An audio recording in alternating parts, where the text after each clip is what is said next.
सभी को मेरा नमस्कार। मेरा नाम किशन है। आज हम आपके साथ एक और भयानक मामले पर नजर डालेंगे। एक मेहनती लड़की अपनी ग्रेजुएशन के लिए पैसे कमाने हेतु एक रिसॉर्ट में काम करना शुरू करती है। हालांकि वहां उसकी मुलाकात कुछ ऐसे लोगों से होती है जो उसकी पूरी जिंदगी बर्बाद कर देते हैं। उस लड़की ने, जिसने अपने परिवार की आर्थिक स्थिति सुधारने का सपना देखा था, आखिर एक डैम के पास मृत पाई गई। इस एक मामले ने भारत की महिलाओं को सरकार के खिलाफ विरोध प्रदर्शन करने के लिए मजबूर कर दिया। तो चलिए हम अंकिता भंडारी हत्याकांड के बारे में थोड़ा और जानें। मैन मुद्दा जानने से पहले हमें अंकिता के बारे में और उसके पिछली जिंदगी के बारे में जानना होगा कि वो किस तरह की लड़की थी। अंकिता का जन्म 11 नवंबर 2003 को उत्तराखंड के पौड़ी गढ़वाल जिले में एक मध्यम वर्गीय परिवार में हुआ था। शॉर्ट में आपको बता दूं कि उत्तराखंड को देवभूमि के रूप में जाना जाता है, क्योंकि यहाँ धार्मिक महत्व और पूरे राज्य में बिखरे हुए कई हिंदू मंदिर हैं। इसके अलावा पौड़ी गढ़वाल अपने पर्यावरण, घाटियों, पर्वत शिखरों और प्राकृतिक विशेषताओं के कारण लोगों को आकर्षित करता है। अंकिता के पिता बीरेंद्र सिंह एक सिक्योरिटी गार्ड थे और परिवार के मुखिया थे, जबकि उसकी मां का नाम सुनीता देवी है। अंकिता बचपन से ही एक बहुत ही सरल और क्लेवर लड़की थी। उसने हाई स्कूल कॉमर्स स्ट्रीम से 88% अंकों के साथ पास किया। उसके बाद अंकिता ने होटल मैनेजमेंट कोर्स करने की प्लान बनाया, लेकिन तय किया कि वह खुद कोर्स की पूरी फीस चुकाएगी। हालांकि इस दौरान उसे कहीं भी नौकरी नहीं मिली और उसे 1 साल का होटल मैनेजमेंट डिप्लोमा प्रोग्राम में दाखिला मिल गया। समय बीतता गया और 2019 में अंकिता ने अपना होटल मैनेजमेंट डिप्लोमा पूरा कर लिया। फिर उसने अपनी आगे की पढ़ाई जारी रखने के लिए नौकरी की तलाश शुरू कर दी। उसने अपने सभी रिश्तेदारों और दोस्तों से भी एक अच्छी नौकरी मिलने में मदद करने को कहा, लेकिन 2020 की शुरुआत में कोविड फैल गया और नतीजतन अंकिता न तो नौकरी ढूंढ सकी और न ही आगे की पढ़ाई जारी रख सकी। हालांकि 2022 के मध्य तक जब कोविड के मामले कम होने लगे, अंकिता की एक दोस्त ने उसे ऋषिकेश शहर में स्थित वनतारा नामक एक रिसॉर्ट के बारे में बताया, जहां कुछ खाली पदों की जानकारी थी, जो उसके घर से लगभग 90 मील दूर था। ये सुनकर वो बहुत खुश हुई और 20 अगस्त 2022 को अंकिता ने इस रिसॉर्ट में रिसेप्शनिस्ट के पद के लिए आवेदन किया।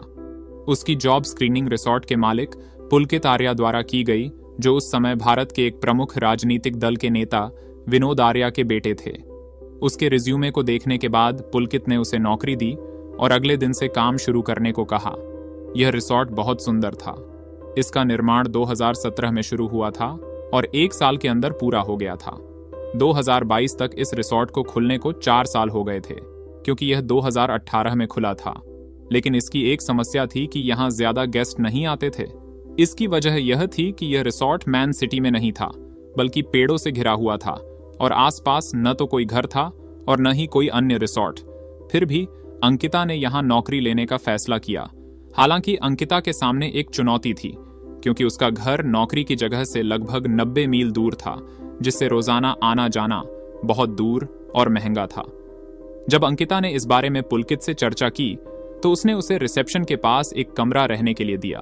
अंकिता के पास कोई विकल्प नहीं था, क्योंकि आसपास कोई अन्य रिसॉर्ट नहीं था जहां वह कमरा किराए पर ले सकती। इसलिए उसने पुलकित का ऑफर ले लिया। लेकिन 19 सितंबर 2022 को पुलकित लक्ष्मण झूला पुलिस स्टेशन पहुंचा और अंकिता के लापता होने की रिपोर्ट दर्ज कराई। ये काफी चौंकाने वाला था, क्योंकि अंकिता ने सिर्फ 20 दिन पहले ही इस रिसॉर्ट में काम करना शुरू किया था। अपने बयान में पुलकित ने कहा कि अंकिता ने कल काम खत्म किया और सोने के लिए कमरे में गई, लेकिन आज काम पर नहीं आई।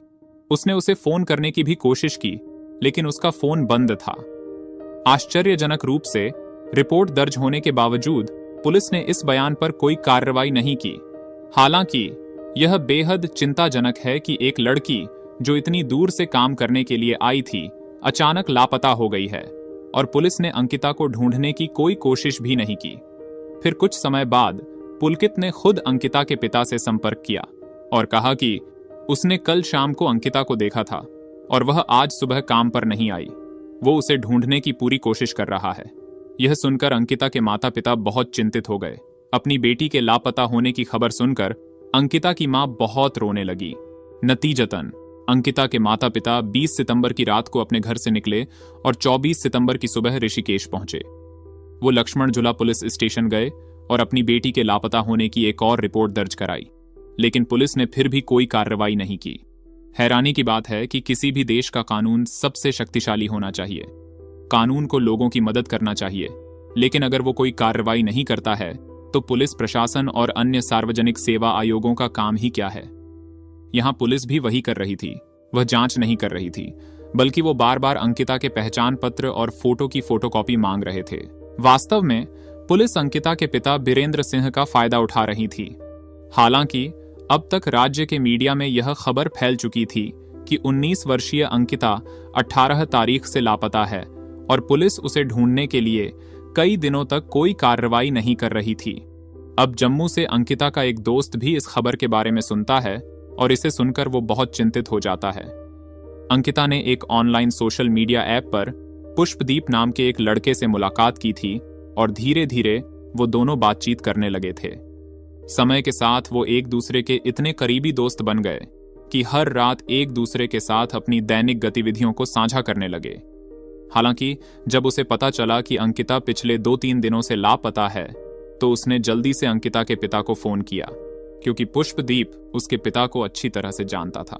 पुष्पदीप ने फिर अंकिता के पिता से कहा कि चाचा, जब से अंकिता ने अपनी नौकरी शुरू की थी वो तब से बहुत परेशान लग रही थी। सिर्फ कुछ ही दिनों में उसने अपनी चिंताएं मेरे साथ साझा की थीं। इसके अलावा उसने कहा कि चाचा, मैं आपको हमारी हाल की बातचीत के स्क्रीनशॉट भेज रहा हूं। और जब अंकिता के पिता ने उन चैट्स को पढ़ा तो कई खुलासे हुए। अंकिता के मैसेज से लगता था कि पुलकित के उसके प्रति मंसूबे अच्छे नहीं थे और पूरा रिसोर्ट स्टाफ पुलकित और उसके 2 दोस्तों के व्यवहार से परेशान था। वास्तव में सौरभ भास्कर और अंकित गुप्ता दोनों पुलकित के अच्छे दोस्त थे और जब भी ये तीनों एक साथ मिलते थे तो पूरे रिसोर्ट में शराब पीते और कर्मचारियों के साथ दुर्व्यवहार करते थे। अंकिता की एक सहकर्मी के अनुसार जब पुलकित गुस्सा होता था तो वह रिसोर्ट में काम करने वाली महिलाओं के साथ अभद्र भाषा का इस्तेमाल करता था। इसके अलावा रिसोर्ट में एक देह व्यापार का गिरोह भी पल रहा था। पुलकित अपने दोस्तों के साथ अत्यधिक नशीली दवाओं का सेवन भी करता था। इन चैट्स को जांचने पर यह साफ हो गया कि पुलकित ने एक बार अंकिता को एक कमरे में ले जाकर उसे जबरन किस करने की कोशिश की थी। हालांकि चूंकि अंकिता ने वहां 1 महीने से भी कम समय से काम किया था, इसलिए वह चुप रही। इसके अलावा पुलकित ने अंकिता से कहा कि कुछ वीआईपी गेस्ट रिसोर्ट आ रहे हैं और उन्हें और सेवाएं चाहिए, जिसके लिए उसने अंकिता को 10,000 रुपए की पेशकश की। जब अंकिता ने यह काम करने से इनकार कर दिया तो पुलकित ने अपनी बात को मोड़कर कहा, मैं तुमसे यह काम करने को नहीं कह रहा हूं, मुझे लगा कि तुम शायद किसी ऐसी लड़की को जानती होंगी जो ऐसी सेवाएं देती है। पुलकित का अनुमान था कि 10,000 रुपये की पेशकश से गांव की लड़की अंकिता ये काम करने के लिए राजी हो जाएगी। यह सब पढ़ने के बाद अंकिता के पिता बीरेंद्र सिंह ने पुलकित के खिलाफ इस सबूत के साथ एक और एफआरआई दर्ज कराई, लेकिन पुलिस चुप रही। शायद इसकी वजह यह हो सकती है कि पुलकित एक राजनेता का बेटा था। पुलकित को गिरफ्तार करने की बजाय पुलिस ने पुलकित को यह भी बता दिया कि अंकिता का जम्मू में एक दोस्त है जिसने उनकी चैट्स के स्क्रीनशॉट सबूत के तौर पर उसके पिता को भेजे हैं। इसके बाद पुलकित ने कुछ तरीके से पुष्पदीप का नंबर हासिल किया और उससे बात की, उसे गुमराह करने और सच्चाई को छिपाने की कोशिश भी की। पुलकित ने अंकिता के दोस्त से कहा, मैंने कभी भी अंकिता से खराब भाषा नहीं बोली, गुस्से में भी नहीं। वास्तव में अंकिता ने खुद मेरा फोन लिया और खुद को वो मैसेज भेजे ताकि मुझे बदनाम किया जा सके। पुलकित ने पुष्पदीप से यह भी कहा कि जिस दिन अंकिता लापता हुई थी उस दिन मैंने अपना फोन अंकिता को दे दिया था क्योंकि उसका फोन बंद था और उसे तुमसे बात करनी थी। हालांकि पुष्पदीप को यह आश्चर्य हुआ कि आज के समय में कौन अपना फोन किसी और को देगा। इसके अलावा पुलकित एक राजनेता का बेटा था तो वह उस रिसेप्शनिस्ट पर कैसे विश्वास कर सकता था जिसने वहां सिर्फ 20 दिन से भी कम समय तक काम किया था। पुष्पदीप को शक था कि पुलकित का अंकिता के लापता होने से कुछ न कुछ लेना देना था। दूसरी ओर अंकिता के परिवार को भी लगा कि कुछ गलत हो रहा है, इसलिए परिवार के एक सदस्य ने इस घटना के बारे में सोशल मीडिया पर पोस्ट किया। यह पोस्ट जल्द ही पूरे राज्य में वायरल हो गई और आखिर में नेशनल मीडिया ने भी इस मामले को कवर करना शुरू कर दिया। दबाव बढ़ने पर पुलकित के पिता विनोद आर्या को पुलिस स्टेशन आना पड़ा, लेकिन जब वो स्टेशन पहुंचा तो उसे चाय परोसी गई, जबकि अंकिता के पिता कई घंटों से अपनी बेटी को ढूंढने में मदद मांगते घूम रहे थे और किसी ने भी उन्हें पानी तक नहीं दिया था। जब विनोद आर्या का वीडियो सोशल मीडिया पर वायरल हुआ तो लोग और भी गुस्सा हो गए और सड़कों पर विरोध प्रदर्शन करने लगे। लोग पुलिस को दोष दे रहे थे कि एक लड़की कई दिनों से लापता थी और पुलिस किसी राजनेता का पक्ष ले रही थी। नतीजतन अंकिता के पिता बीरेंद्र सिंह ने अपने जिले के IAS से भी मदद मांगी, जो जिले का सबसे पावरफुल अधिकारी था। मीडिया के बढ़ते दबाव के कारण अधिकारी ने पुलिस को मामले की तत्काल जांच करने के निर्देश दिए। परिणाम स्वरूप 22 सितंबर को अंकिता के लापता होने के 4 दिन बाद जांच शुरू हुई, क्योंकि पूरे राज्य में आम जनता पुलिस से नाराज थी। पुलिस को उसके कार्यों के कारण अगले ही दिन पुलकित और उसके दोस्तों को गिरफ्तार करना पड़ा।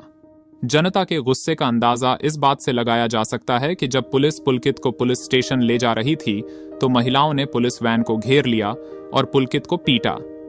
काफी दबाव के कारण पुलिस ने पुलकित और उसके 2 दोस्तों से कड़ी पूछताछ शुरू कर दी। हालांकि स्थानीय लोगों द्वारा पीटे जाने के बाद पुलिस को बहुत अधिक दबाव नहीं डालना पड़ा और अंत में तीनों ने अपराध को स्वीकार कर लिया। वास्तव में जब से पुलकित अंकिता से खराब बातें करने लगा था, वह उससे नाराज थी। उसे खुश करने के लिए पुलकित ने उसे एक लंबी ड्राइव पर ले जाने का फैसला किया। हालांकि जब पुलकित ने अंकिता से इसके बारे में पूछा तो उसने अचानक जाने के लिए हामी भर दी। तो पुलकित ने अंकिता को अपनी बाइक पर बिठाया और उनके दोस्त सौरभ और अंकित गुप्ता अपनी बाइक पर उनके पीछे चल पड़े। ये चारों चिल्ला नामक एक बांध के पास गए। वहां पहुंचते ही पुलकित ने देखा कि सौरभ और अंकित सड़क किनारे शराब पी रहे हैं, जिससे अंकिता बिल्कुल नाराज हो गई। इसके बाद पुलकित और अंकिता के बीच एक और झगड़ा हुआ। बहस के दौरान अंकिता ने पुलकित से कहा कि वह उसे रिसोर्ट वापस ले जाए और उसे चेतावनी दी कि अगर वह फिर ऐसा व्यवहार करेगा तो वह उसके अंधेरे अतीत को उजागर कर देगी। अंकिता के अंधेरे अतीत से उसका मतलब पुलकित का देह व्यापार गैंग चलाना, नशीली दवाएं लेने और रिसोर्ट के कर्मचारियों के साथ दुर्व्यवहार से था। ये सुनकर तीनों बहुत गुस्सा हो गए और गुस्से में उन्होंने अंकिता को बांध में फेंक दिया। जब अंकिता चिल्लाने लगी तो उन तीनों को एहसास हुआ कि उन्होंने क्या किया है और पकड़े जाने के डर से वे वहां से भाग गए। बाद में जब पुलिस ने पूरी घटना की गहराई से जांच की तो उन्हें सीसीटीवी फुटेज भी मिला। सीसीटीवी फुटेज में दिखाया गया है कि चारों बांध की तरफ गए थे, लेकिन वापस केवल 3 ही लौटे। इसके बाद पुलिस ने अंकिता के शरीर की तलाश शुरू की, लेकिन बारिश शुरू हो गई। बारिश की वजह से बांध में पानी का स्तर काफी बढ़ गया, जिससे पुलिस के लिए कई दिनों तक अंकिता का शरीर ढूंढना मुश्किल हो गया। आखिर पुलिस को बांध का पानी कम करने में कामयाबी मिली और अंकिता का शरीर बांध से 8 किलोमीटर दूर मिला। ये जानकर पुलकित के पिता विनोद आर्या ने तुरंत अपने राजनीतिक दल से इस्तीफा दे दिया और अपने रिसोर्ट को गिरवा दिया। उन्होंने दावा किया कि रिसोर्ट अवैध रूप से बनाया गया था, लेकिन अंकिता के पिता और आम जनता इस फैसले से बहुत नाराज थे, क्योंकि पुलिस ने अभी तक रिसोर्ट की जांच नहीं की थी, जहां से पुलकित और उसके दोस्तों के खिलाफ महत्वपूर्ण सबूत मिल सकते थे। वर्तमान में तीनों आरोपी जेल में हैं और उनके खिलाफ मुकदमा अदालत में चल रहा है। अगर इस मामले में कोई अपडेट होता है तो हम निश्चित रूप से इस चैनल की कम्युनिटी पोस्ट के माध्यम से आपको साझा करेंगे। तो दोस्तों, अंकिता भंडारी हत्याकांड यहीं समाप्त होता है। तो मिलते हैं अगली वीडियो में, तब तक के लिए नमस्कार।